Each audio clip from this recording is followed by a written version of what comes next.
পাকিস্তান নিয়ন্ত্রিত কাশ্মীরের মুজাফফরাবাদের বাজারগুলোতে এখন শুনশান নীরবতা। নেই বিক্রেতাদের কোলাহল, থেমে গেছে গণপরিবহনের চলাচলও। হঠাৎ নেমে আসা অচলাবস্থায় অনিশ্চয়তা দিন কাটাচ্ছে প্রায় 40 লাখ মানুষ।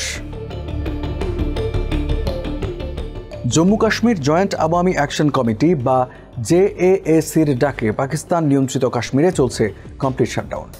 এই কর্মসূচির চতুর্থ দিনে ব্যাপক সংঘর্ষ হয় অঞ্চলটিতে।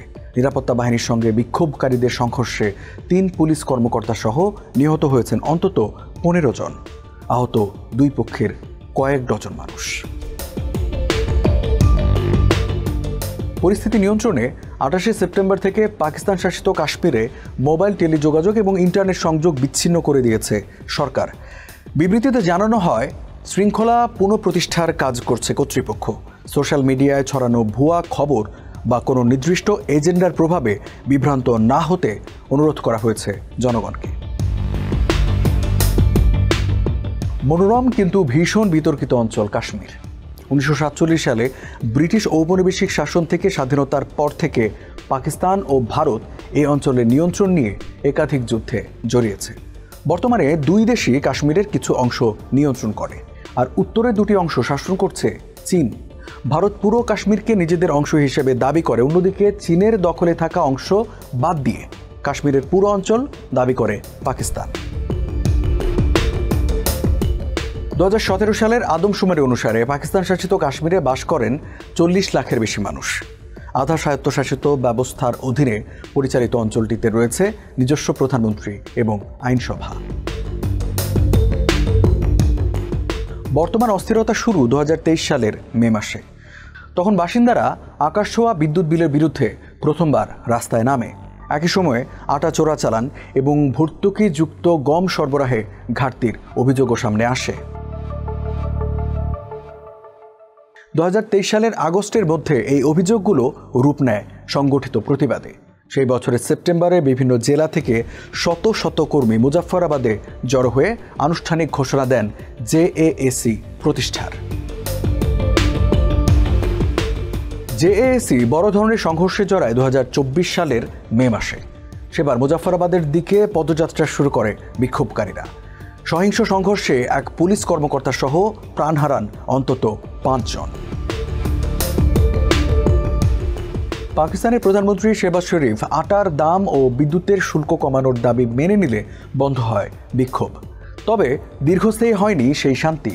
আরও কিছু অনিয়মের প্রতিবাদে চলতি বছরের আগস্টে লকডাউনের ঘোষণা দেয় জেএএসি।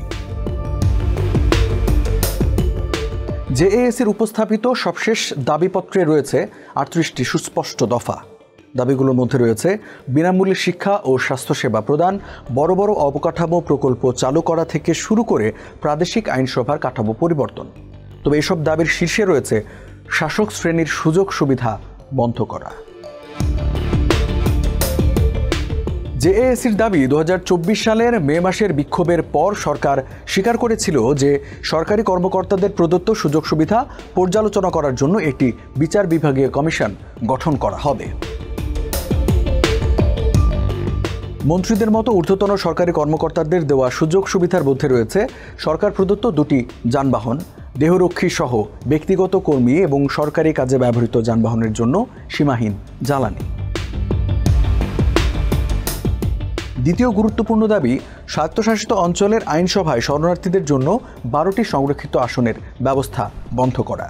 জেএএসির মতে 1947 সালের দেশত্যাগের পর ভারত শাসিত কাশ্মীর থেকে আসা শরণার্থী এবং তাদের বংশধররা এখন একটি শক্তিশালী রাজনৈতিক জোট গঠন করেছে, যারা উন্নয়ন তহবিল একচেটিয়াভাবে দখল করেছে। 2023 এবং 2024 সালে সংগঠিত বিক্ষোভের সময় কর্মীদের বিরুদ্ধে দায়ের করা মামলা প্রত্যাহারের দাবিও রয়েছে 38 দফায়। রয়েছে অঞ্চলে নতুন নতুন অবকাঠামো তৈরির দাবিও।